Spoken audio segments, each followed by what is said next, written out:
Well, welcome everyone to the Evolving Man podcast. My name is Alan DeMonso, and I am the founder of the Awakened Man. Have you ever had the experience of writing down your goals, but then not achieving them? Or maybe you did achieve them, but they just didn't turn out as you had planned. Well, sometimes that can be a good thing, and sometimes, not so much. But today we're going to unpack on how you can get clear on exactly what it is that you want to achieve. But before we're going to get into all that, I want to remind you of our brotherhood, the Band of Brothers. This is our group mentoring program where strong, resilient men get together who are dedicated not only to their own growth, but to the growth of their brothers.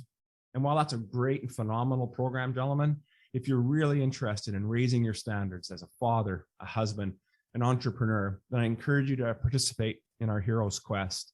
It's a 90-day mentoring program that's aimed to improve at least one aspect of your life. Now, where can you find all this stuff? Well, you can find it at our membership site at members, that's plural, members.theawakenedman.net. Today's man knows who he is, where he stands, and what he aspires to become. Solid in his convictions, owner of his destiny, ever evolving into husbands and fathers our wives and children expect and deserve. We are the masters of our life and the leaders of our homes and community.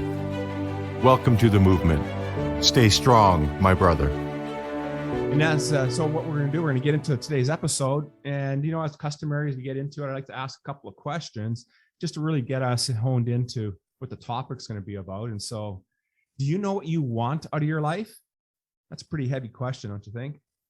And do you know what your life will look, feel, and sound like by the end of this year? Well, regardless of how you may have answered that, I suspect that you've been wanting to be able to get a little bit clearer on what you'd like to be, do, and grow into. Wouldn't you agree? And so today my guest is Corbin Elliott. He's going to pull back the curtain on how to figure out what you want, as well as a few other topics. So let me tell you a little bit about Corbin, then we're going to get him onto the podcast here. So Corbin is a serial entrepreneur, a speaker, author, and a musician. And if you have lofty goals but don't know how to achieve them, desire financial freedom but aren't sure where to start, or you like music that makes you feel good, and his newest business venture is CE Media, then you need to check this guy out. So Corbin, welcome to the podcast. I'm so glad to have you here on the show. What's going on, man? Happy Wednesday. Happy Wednesday. Happy New Year. Yeah, absolutely. Happy New Year. So listen, I love that accent. Where are you from, my friend? North Carolina. Yeah, right in the center of North Carolina. Gorgeous. Right on. That beautiful country there, brother. Oh, 100%. How about you? Where are you from? Yeah, you know what? I'm up here I'm in Canada, so we're a little bit north from you. I'm in Winnipeg, Manitoba, so I'm right in the center of this big continent here, so right above North Dakota. And we just came out of a deep freeze, Corbin. I got to tell you, it was minus 41 degrees Celsius with the wind chill. And I know you guys are in Fahrenheit down there, and it's only one time when the numbers are the same. And that's when it's minus 41. So minus 41 Fahrenheit, it was minus 41 Celsius. So let me just tell you, it was cold. Wow. That's horrendous for us to even think about down here in North Carolina. Yeah, listen, you just don't go outside, man. It's just not, nothing moves. Everything's rock solid. So you just hunker in and, enjoy the good life. Whew, good grief. So listen, tell us a little bit about yourself. I know I gave a bit of a background, but tell us a little bit more about yourself and how you got to be doing what you're doing today. Yeah, sure. So I'm a super young dude, sort of provide that perspective on a lot of these podcasts. I'm 24. The thing that really defined me and got me here, like the reason I'm even some dude talking on the internet, is because I went through a period of postgraduate, post-college, just ridiculous anxiety, and it came at the hands of me not following what I wanted to do. That's why I really see myself as the person who I want to help people figure out what they want and then develop strategies to pursue those things that they want. Because out of the pain that I had of not doing that. And that's why I'm here. So for me, my personal story, graduated from school. I had a lot of interests, but I think I chose the one that I was going to continue pursuing for the wrong reasons. And I'll give you some more backgrounds. I was a pre-medical student, so training to be a physician, very, very white collar. And I think for a lot of I did it for the wrong reasons. Let me get it to that point. I did it for the reasons of, hey, I'm going to be able to say this at a cocktail party, and I'm going to feel good about myself, or there won't be secondary questions whenever I say this. And after doing that for a while, I actually ended up moving up to New Jersey for a little while. I had a girlfriend at the time, and it was during coronavirus. So we were all locked in. I was doing online school. And at that time, it was several months, and I came to a breaking point where my anxiety was so bad that it was starting to manifest in my body, actually. So, like, I had very bad back pain, very bad chest pain, pain in my legs, to the point where I spent a full week just in bed, couldn't move, because my whole body was just like back spasms if I would try to use any muscles. So at 23, at that point, I was being, helped to the bathroom because I was being helped to the bathroom because I couldn't quit medicine, which was a very ironic situation.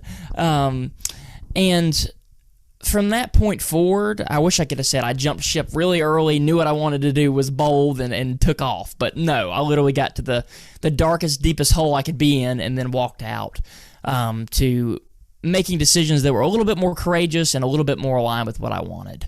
So that's just a little bit about me.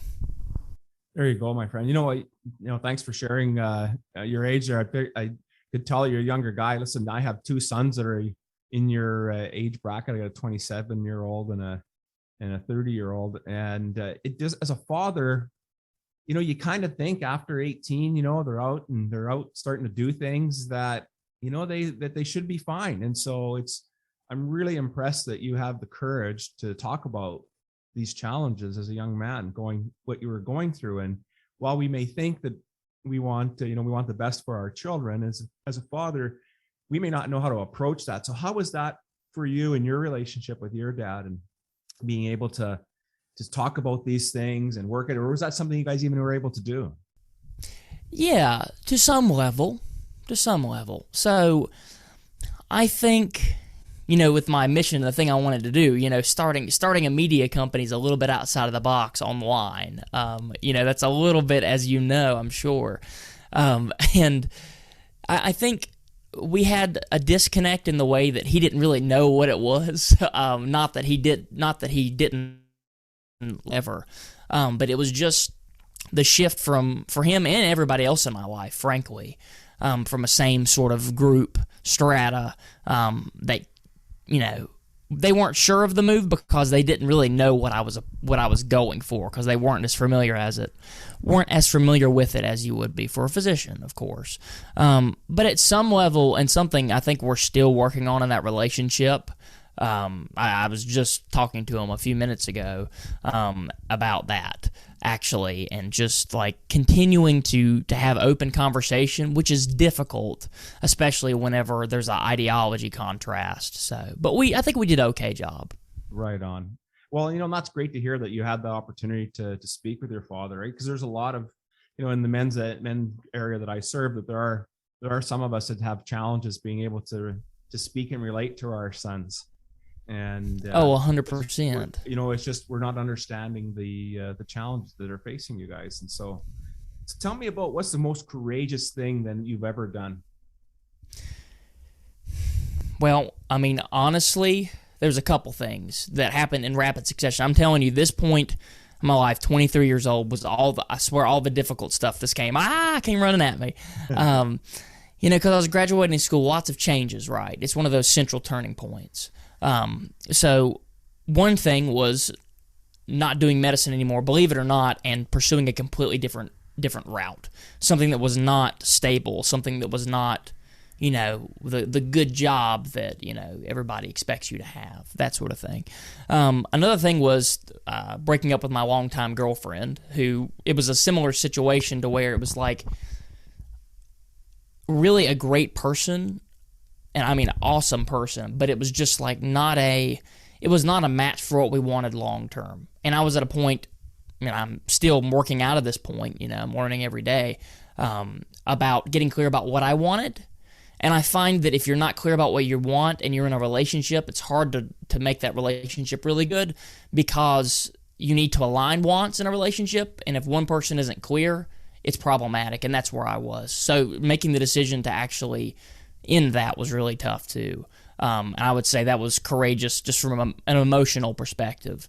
So honestly, those are two big things that happened right next to each other.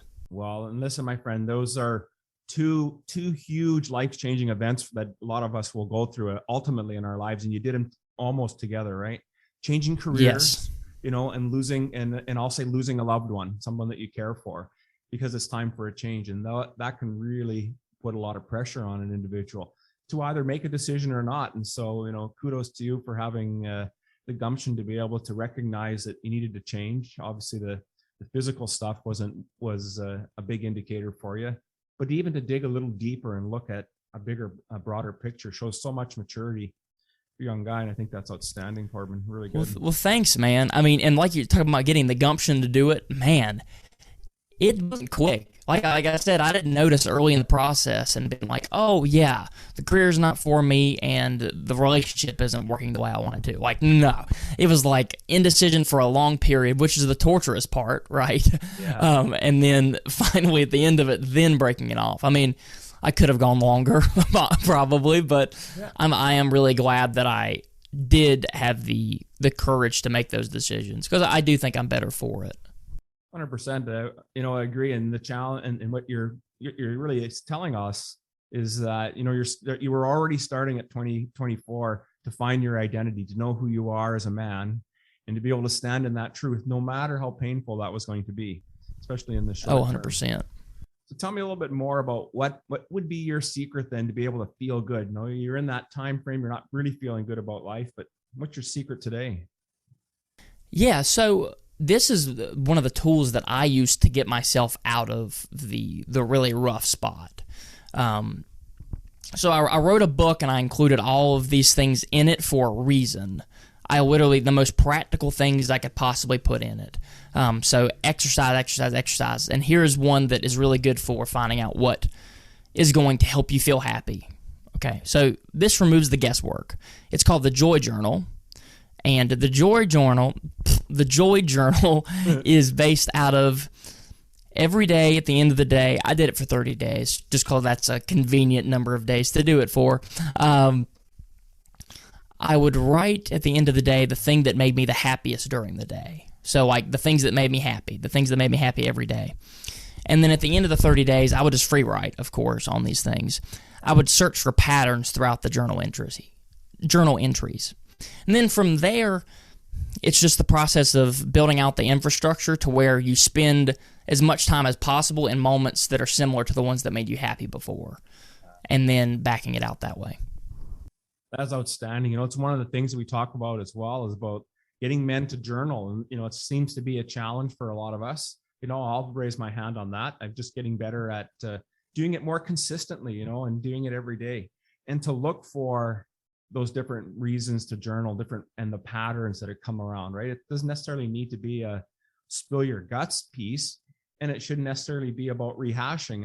I did an interview with a psychologist, and she talks about that we shouldn't be focusing on, should not focus on the pains or the struggles that we're having, because we're just tend to perpetuate it. But you already had that figured out by writing down the things that brought happiness and joy in your life. And so, we're already starting to work your way through that. So I think, that's an incredible insight there.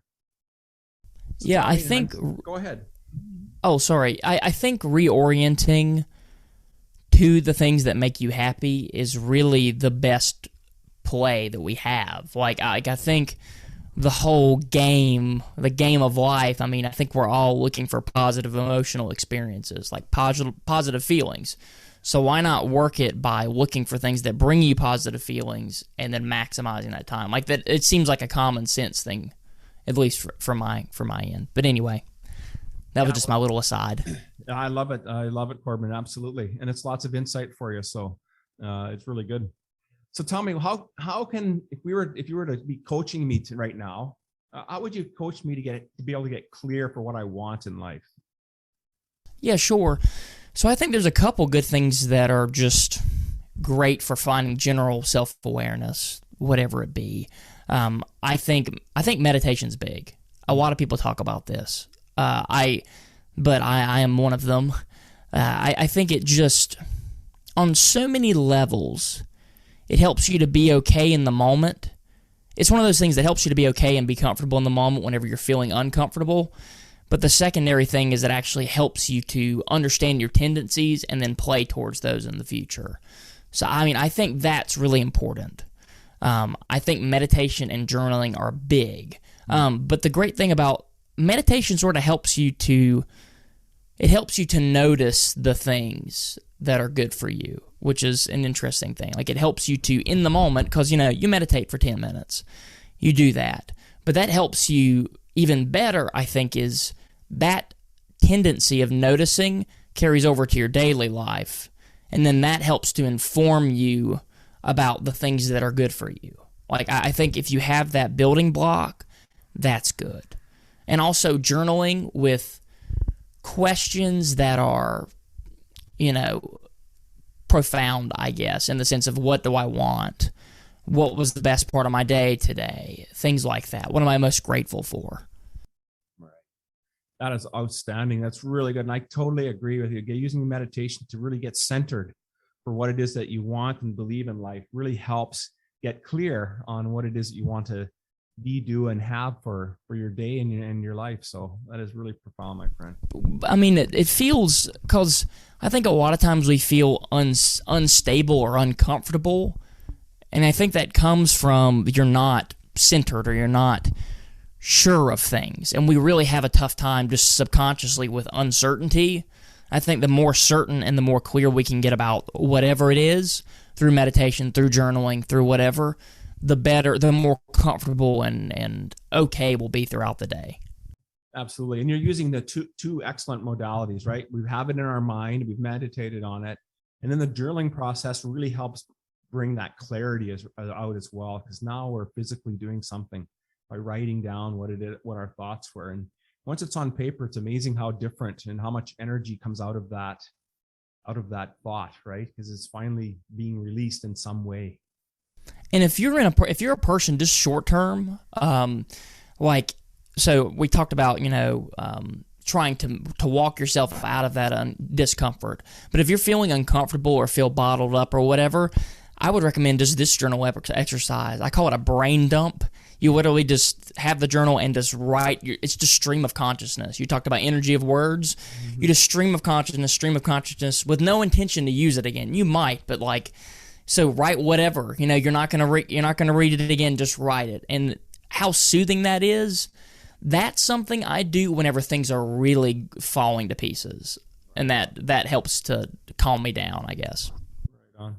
So it sounds like you're already starting to get into some keys or some components that have been leading to your success. And do you have any other ones that you would recommend for our listeners that they would follow? Oh my gosh, yes. Let me think of something. So like an exercise, like an activity, that sort of thing. Yeah. So I think for people, it depends on the stage of life or like what their situation is. So for me, I've thought a lot about the career question. So I'll give you one for that. Like if you're feeling unhappy in your job, or maybe you haven't started and you're, just fresh out of college, whatever. I think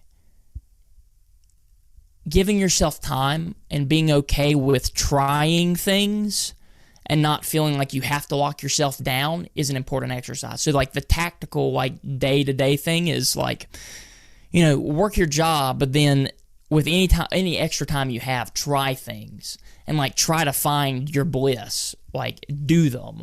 Don't like keep it all in your head like theory, but like really try things. I think that's important because sometimes our thoughts aren't as accurate, like our thoughts about what we might like aren't as accurate as we think they are. So the exercise being go out and try things and get as close to it as you can. Like whenever I was deciding whether medical school was right or whatever. Yeah. I was literally in there, like, I couldn't physically operate on someone, but man, I was as close as I could get. Like, I scrubbed in, did the whole twirling thing, like, got all that set up, and then reflected on it. So, like, I would really recommend that for people at a crossroads. 100%. Love that idea. Absolutely, right? Because especially as a young man, you have an opportunity to try some different things. And I would suggest even, I'm 55, and so try different things, right? There's several balls in the air for me as well. Just getting your feet wet, trying different things. It's the only way you find out. You can read all you want about it and study all you want about it, but until you actually get into the weeds, you're not really going to find out whether you like it or not. And it's interesting because I like reading because it helps me to notice things when I'm doing it. Like, it helps me to know, like if somebody wrote about something and documented it, or gave me an exercise or something and then talked about it, commentary, which is, what writing generally is. And then you get in the moment, it helps you realize, oh, I am noticing that. And it helps you to sort of see a broader picture of what you're doing, I guess. But as a supplement to doing it, not just, reading theory. 100%. Love it, my friend. Love it. Love it. So tell me a little bit about what you found out about the relationship between emotional repression and anxiety. Oh my gosh. Okay. Yeah, this is a fun one. This is a real fun one. So for me, whenever I was in the process of, like, I knew I didn't want to be a doctor. Okay. I knew that. And it's so weird. There's like a self that is you inside that's either going to be trapped in there or you're going to let it pour out into the world. So, like, if you want something, and this is the question I would recommend you all asking yourself, and you may be shocked at the answer you receive. What do I know that I wish I didn't know? That's a wild question. But think about that for a minute and see what comes up, because for me, in that whole period of, I don't know if I should move off of this doctor thing and do something else, when I asked myself that, I got an answer. And yet, I let all these other factors, right, hold me in place, hold me in my box. So the relationship between anxiety and emotional repression is, if you keep that person, if you keep that self inside of you and you don't let it express itself, you don't do what you want to do, then you get anxiety. So, like, emotional repression begots anxiety. Yes. is the idea there. And it's interesting because even now, whenever I'm noticing that I'm repressing something, or I'm not, like, pursuing something that I want to be pursuing, I'll get a tinge of anxiety right here in my chest every time it'll happen. And that lets me know that I'm repressing something and not expressing something to someone, or I'm not doing something that I want to be doing. One or the other. So that's a little blank standpoint for that. Man, you brought a lot of great stuff to this call there, Corbin. Just love it. Tell me, what are you working on now? You mentioned at the start here that you started a media company. So, but what are some specific things you're working on right now? So I, just like you, I run a podcast. So we are in our 4th season now. We actually just got started on that. And until this season, it's actually all been audio. So it's been like Spotify, Apple Podcast, like all those places, But now I'm actually adding a visual component to it.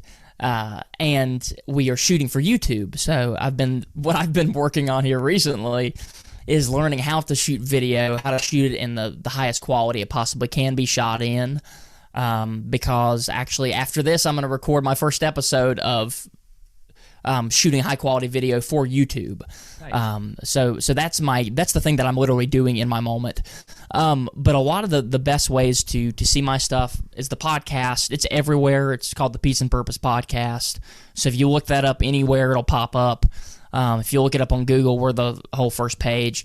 We also have a website. That's a great place to find us, actually. So it's called affectmediaproductions.com. And the reason for the website is that's a place where we will aggregate the videos and the podcast, and then also we'll have a secondary offering, which is music. So I was a touring musician in college, actually. So I did that a lot, and we're going to incorporate that into the company as well. But it's everything I do is the combination of two things. It's the entertainment value of something like Netflix and the well-being benefits of something like a book on psychology. Nice. It's like those two things in one. So that's how the podcast will run, especially now in the 4th season. I'm really focusing on entertainment. And then the music will do the same thing. So the music will be based out of my own experience, especially eventually with these originals. So hopefully it'll be entertaining with the music, and then also pass along some wisdom. And that's the same thing for the podcast. So Effect Media Productions is where we do all that stuff. Outstanding. Well, I want to thank you, Corbin, for spending time with us today. You know, we unpacked it quite a bit, and hopefully we're able to shed some light on helping people get clear on what it is they want out of life. And thanks for sharing all your information. I'm going to put all that info on how to reach Corbin in the show notes. So don't worry about it. We'll get it all in there for you. And I just want to say thank you, brother, for being on the podcast. So we really enjoyed it. And thanks for having me, man. This was a great time. Right on. Thank you for listening to the Evolving Man podcast. Are you ready to own your destiny? To become more the man you are destined to be? Join the brotherhood that is The Awakened Man at theawakenedman.net and start forging a new destiny today.